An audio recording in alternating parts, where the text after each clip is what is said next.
G'day, guys, and welcome to another episode of The Red Dawn. My name is Kiri, and today I am going to be doing a match review and the player ratings for Liverpool's first Champions League game of our campaign against Atletico Madrid. And boy, oh boy, wowee, another last minute winner. Man, I'll tell you what, the way it's gone, I'm going to be losing my hair if we keep winning like this. So Liverpool at the end, they win 3-2 over the Spaniards, edged out Atletico Madrid in a dramatic night at Anfield where momentum swung back and forth before Virgil van Dijk's late header sealed the points. We started brightly. We set the tempo with high pressing and quick combinations. Mohamed Salah gave Liverpool an early lead, finishing off a flowing move that highlighted the speed and sharpness of their front line. Atletico, true to their reputation, refused to crumble. They dug in, waited for mistakes, and found a way back through a well worked equaliser. Ryan Gravenberch was the standout in the midfield, driving forward with power and composure. His surging runs constantly unsettled Atletico, and he was central to almost every dangerous Liverpool attack. Andy Robertson then restored the lead with a deflected strike, only for Atletico to strike again, punishing a lapse in concentration to make it 2-2. The decisive moment came late on. Dominic Soboslai delivered a dangerous corner, and Van Dijk rose above everyone, parrying home a header that sent Anfield roaring. Liverpool's defence had been wobbled at times, but Alisson's late save ensured the win was not thrown away. Overall, Liverpool showed resilience and attacking quality, but also a reminder that defensive concentration must improve if they are to go deep in Europe. Atletico played their part in a gripping contest, mixing stubborn defending with clever counter-attacks, but the home side's energy and belief ultimately proved decisive. So there you have it, guys. That's the match. That's the match analysis. That's it. That says it all, really. You know, we know that Atletico, they're always going to play the low block. Diego Simeone's men, the dark arts, they always produce, but we're always going to find a way, weren't we? Another classic European night at Anfield. Without further ado, let's jump into the player ratings.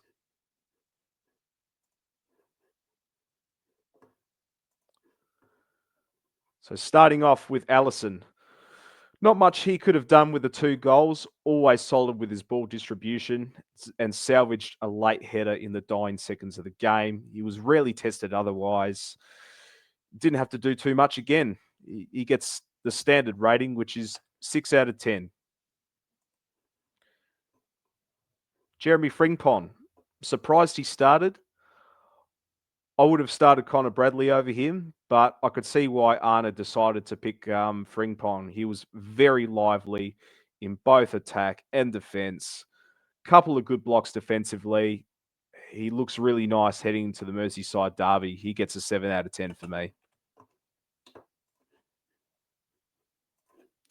Ibrahima Kanate, another fantastic output from the Frenchman. Dominant in the air and forming and on point with his ball distribution. Back to the Kanate we all know. This is what we want from him going forward. 7 out of 10. Virgil van Dijk, dominant. Absolutely dominant performance from the captain. Great aerially and on the ground. He was always on the front foot throughout the match, and he scored the winner, which was the cherry on the cake. He gets an 8 out of 10.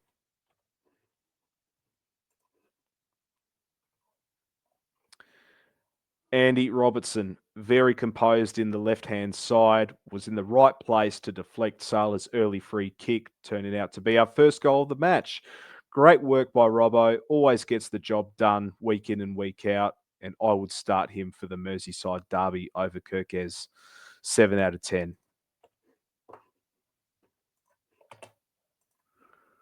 Oh, Ryan Gravenberch. This man, brilliant, imperious, absolute machine in the midfield. He was an absolute workhorse. I love how he goes about it. He was crucial in both of our goals in the first half. He won that free kick for the opener and his link to Salah for the second. Chef's kiss. Absolute chef's kiss. He is our best midfielder by country mile. And he is my man of the match. Well done, Ryan. You get a 9 out of 10. Dominic Soboslai was everywhere on the pitch. Not only does he run and clock up the kilometers, but he tackles, recovers, initiates, assists, and scores. Well, he didn't score today, but he did deliver the corner for the winner. He always finds ways to make stuff happen. He just thrives off aggression and physicality. I love how Dom goes about it. He gets an 8 out of 10.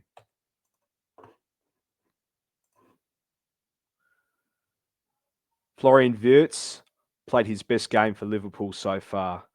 Unlucky not to get a goal assist, but we are seeing more signs of improvement in Florian Wirtz. He linked up with Isaac really well, released Salah with an excellent ball in the first half. He shifted onto the left wing after an hour, which he looked really promising in as well. He was involved in a lot of Liverpool's good play, and I'm looking forward to watch his progression with great interest. 7 out of 10.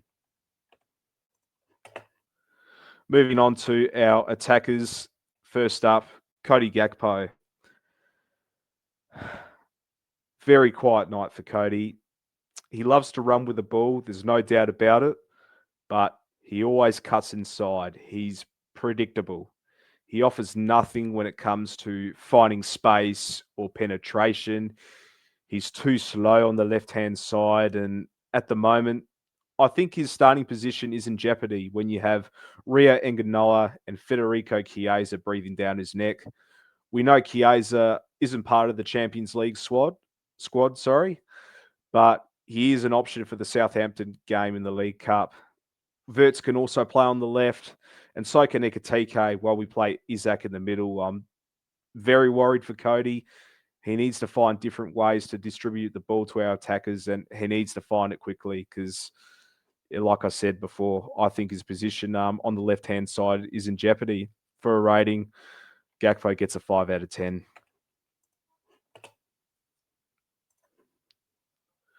The great man, Mohamed Salah, much better performance. Stunning free kick, which deflected off of Robbo's boot and then scored his own to make it 2-0.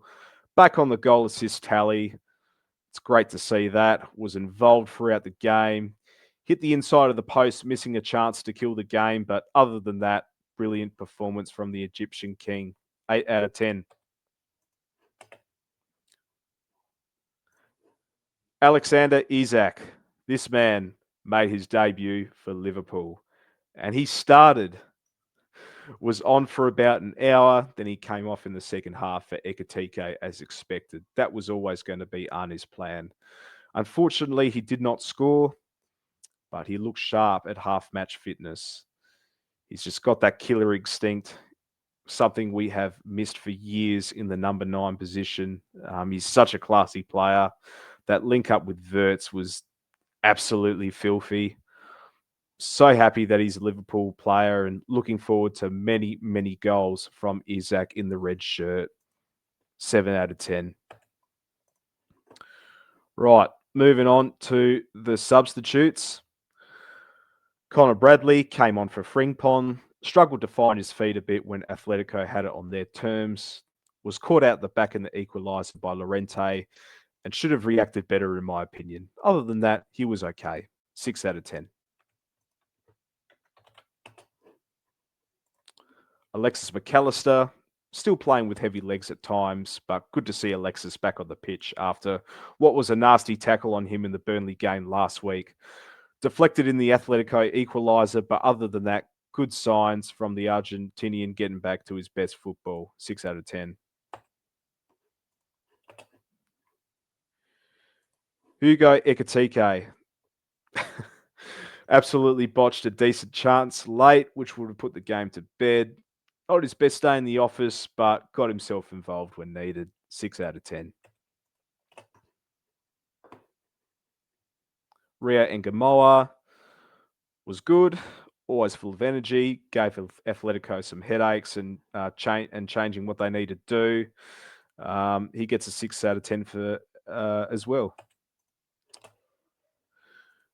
Milos Kerkez came on for Robbo in the 86th minute, and I won't give him a rating because he came on late in the game, and I didn't notice him, if I'm being too honest. And yeah, he's going to get a non-applicable grade for me.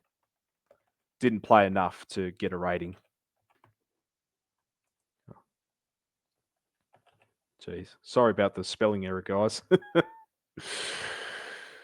Last but not least, the manager, Arne Slot. Not too much the gaffer could have done differently. This was always going to be a challenge with Atletico parking the bus. He'd be disappointed to cough up a 2-0 lead, especially with how he had the game on our terms in the first half. We need to stay focused and stop with the autopilot. That's the third time we've blown a 2-0 lead this season. I don't know if he was being conservative, saving energy for the boys, ready to crush the Blues shite in the Merseyside derby. But when we're on, we're absolutely on. We could have easily won this game by 5 or 6 goals. With that being said, we did have a lot of chances in this game. And, it's just that lack of killer instinct. We could have easily put this game to bed by half time. But Arne Slot delivers a late winner in the Champions League and also for his birthday. So happy birthday, Arne. Great present for him. You get a 7 out of 10.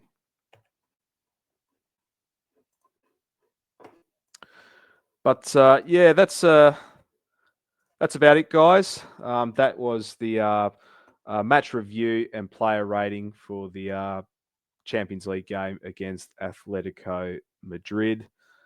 Our next match will be the Merseyside derby at Anfield against Everton, which will be Saturday night, 9 p.m. Bit of an update with the channel as well. Unfortunately, I'm going to be on a little hiatus. What's happening in the sporting world in Australia? The AFL Grand Final is on next weekend, and my team, the Geelong Cats, are playing for a Grand Final spot this Friday night, which will be tomorrow night. In the time I'm recording this video, so I'm not going to have enough time to come back from work, do the preview, as I'll be watching that game tomorrow, and on Saturday I have other things to do, so I won't have time to watch the Merseyside derby, and I'm not going to be previewing and reviewing games of games that I won't watch. So apologies in advance. But once the AFL season is all over, we will be back. We'll be doing content consistently.